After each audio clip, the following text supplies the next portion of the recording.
Assalamualaikum warahmatullahi wabarakatuh. Perkenalkan, nama saya Indah Dua Wining Tias, nomor NIM 1516 1038 3022. Sebelumnya saya ucapkan terima kasih terlebih dahulu kepada Ibu Amelia Kartikasari selaku dosen pengampu mata pelajaran kuliah aplikasi radiologi intervensi. Di sini saya akan mempresentasikan artikel atau jurnal review saya sebagai tugas ujian akhir semester. Nah, di sini saya akan mereview jurnal dengan judul Selective Arterial Embolization with Ethylene Vinyl Alcohol Copolymer for Control of Massive Lower Gastrointestinal Bleeding, Vestibility, and Initial Experience. Jurnal ini merupakan Journal of Vascular Intervention Radiology atau JVIR pada tahun 2014, volume 25, halaman 839 sampai dengan 846. Ditulis oleh Jos Urbano dan juga Manuel Carberar dan kawan-kawan. Adapun dari tujuan penelitian ini adalah bertujuan untuk mengevaluasi efikasi, keamanan, dan hasil klinis embolisasi superselektif menggunakan copolymer alkohol ethylene vinyl atau onic liquid embolic system sebagai pengobatan utama akut dan masif gastrointestinal bleeding atau LGIB.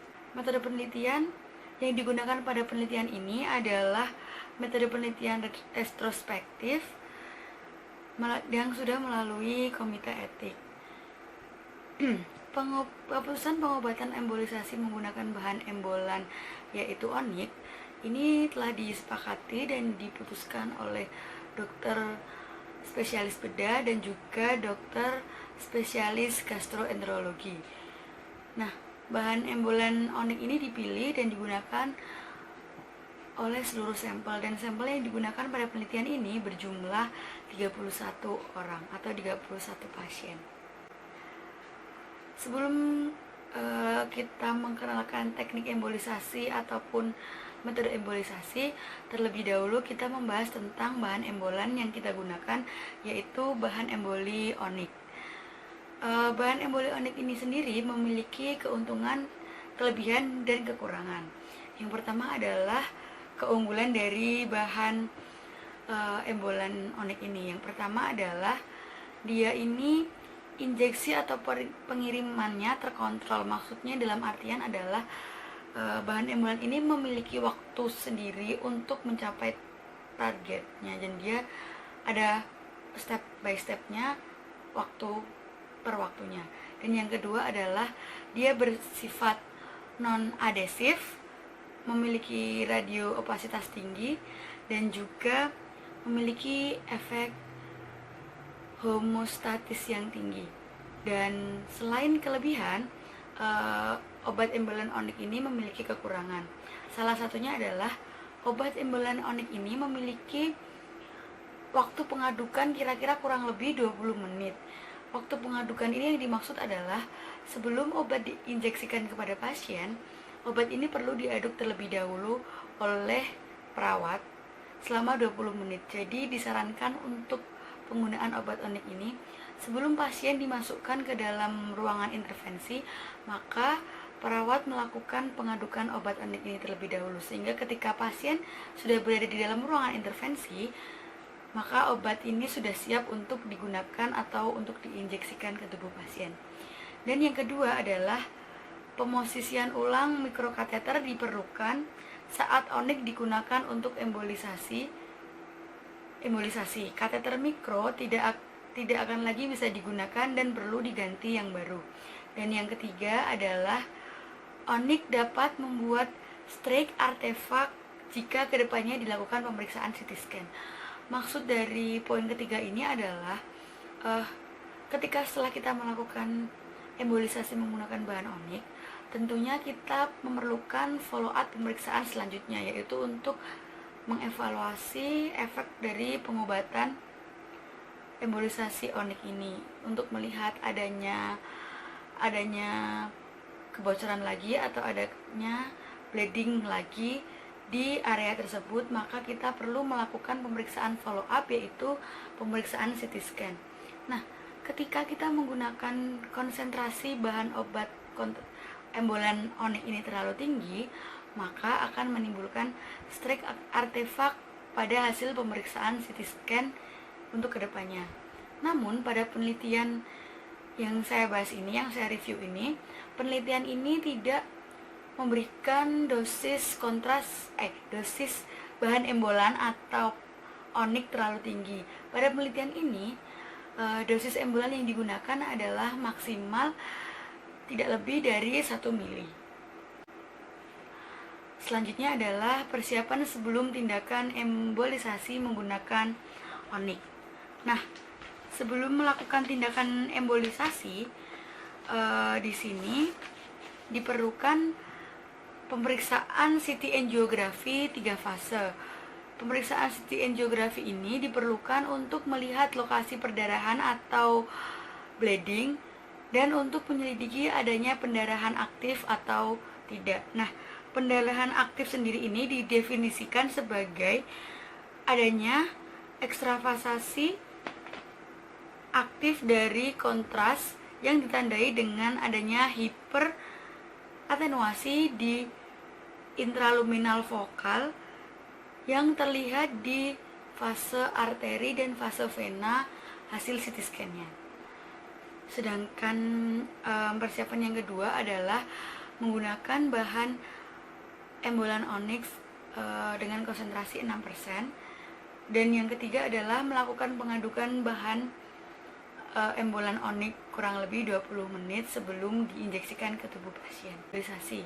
Nah, embolisasi selektif ini dilakukan setelah pemeriksaan CT angiografi seperti yang saya katakan sebelumnya. Jadi kita perlu melakukan tindakan embolisasi dikarenakan pemeriksaan CT scan dikarenakan CT scan ini digunakan untuk melihat di manakah letak dari bleedingnya. Jadi bleedingnya ini di mana sehingga tidak terjadi kesalahan pemposisian embolannya.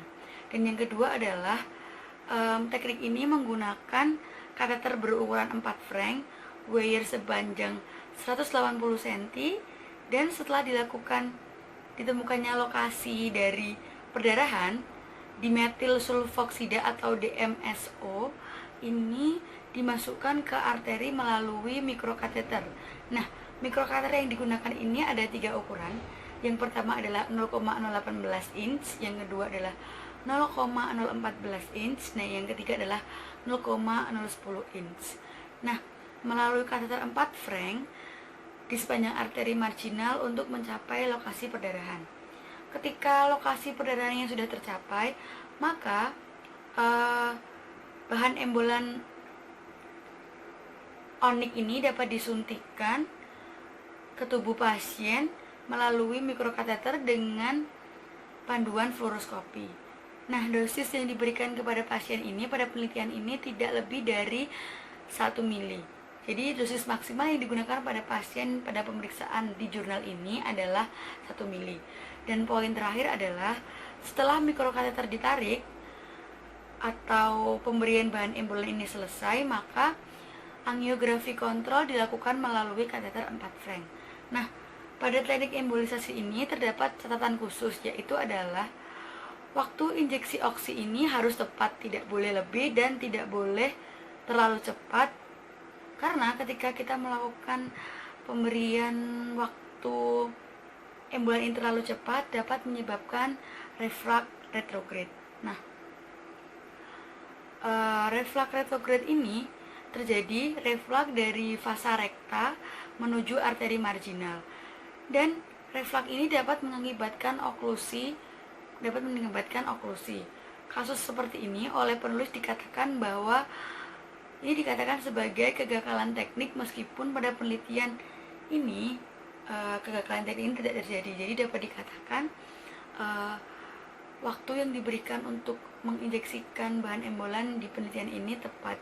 Jadi dari 31 sampel tidak terjadi kegagalan teknik, yaitu teknik penyuntikan bahan embolan.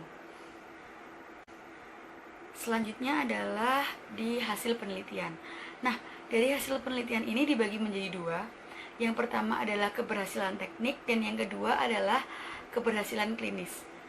Tingkat keberhasilan teknik pada penelitian ini adalah sebesar 93,5% dan tidak ada perekatan mikrokateter yang terjadi dan pelepasan kateter mikro mudah dilakukan pada semua pasien. Nah, mengapa di sini dikatakan pelepasan kateter ini dikatakan keberhasilan teknik? Karena seperti kita ketahui sendiri, sebelumnya penggunaan bahan embolan banyak digunakan adalah bahan yang terbuat dari gelatin, ataupun glue. Bahan-bahan ini mudah untuk mengeras. Jadi bahan ini mudah mengeras sehingga ketika kita tidak cepat mengeluarkan mikrokateter, maka mikrokateter ini akan merekat di embolan tersebut. Namun ketika kita menggunakan bahan onik ini, maka embolisasi atau perekatan ini dapat kita hindari dan kateter ini dapat mudah dilepas. Dan selanjutnya adalah keberhasilan klinis. Keberhasilan klinis embolisasi dengan onik untuk LGIB, klinis LGIB akut adalah 96,7%. Karena onik ini dapat mengontrol perdarahan segera dan juga jangka panjang memperoleh 100% pasien dan dapat menjalani embolisasi dan dapat menstabilkan kadar hemoglobin dalam darah dan mengurangi perdarahan rektal. Jadi di sini penggunaan Onyx untuk aplikasi klinisnya, dia ini dievaluasi dalam jangka panjang dan maupun jangka pendek. Dan jangka panjangnya ini dia tidak mengakibatkan ekstravasasi ataupun pendarahan ulang, sehingga tidak diperlukannya pemeriksaan tambahan ataupun pemeriksaan invasif seperti untuk menangani perdarahannya. Jadi embolisasi menggunakan onik ini dapat dikatakan efektif di 31 pasien. Dan yang terakhir adalah kesimpulan. Kesimpulan dari penelitian ini adalah LGIB aman dilakukan dengan menggunakan onik, bahan embolan onik, dan kekuatan hemostasis onik yang tidak dipengaruhi oleh status koagulan pasien membantu dalam kontrol utama lower gastrointestinal bleeding atau biasa kita sebut dengan LGIB dan dapat mencegah perdarahan ulang. Dapat dikatakan onik ini aman karena seperti yang saya sebutkan sebelumnya, dari hasil penelitian ini setelah dilakukan follow up pada pasien yang telah melakukan embolisasi menggunakan onik, kebanyakan pasien di sini, bukan banyak, maksudnya ada 2 pasien yang mengalami divertikulitis. Nah, dari divertikulitis ini namun tidak memerlukan tindakan invasif seperti operasi ataupun tidak memerlukan tindakan operasi emergensi. Jadi untuk divertikulitisnya ini dapat dihilangkan dengan melakukan pengobatan secara rutin. Jadi dapat dikatakan pemberian obat embolan berupa onik pada klinis lower gastrointestinal bleeding ini dapat efektif dan dapat dikatakan aman oleh penelitian ini. Demikian yang dapat saya sampaikan. Kurang lebihnya mohon maaf. Sekian dari saya. Wassalamualaikum warahmatullahi wabarakatuh.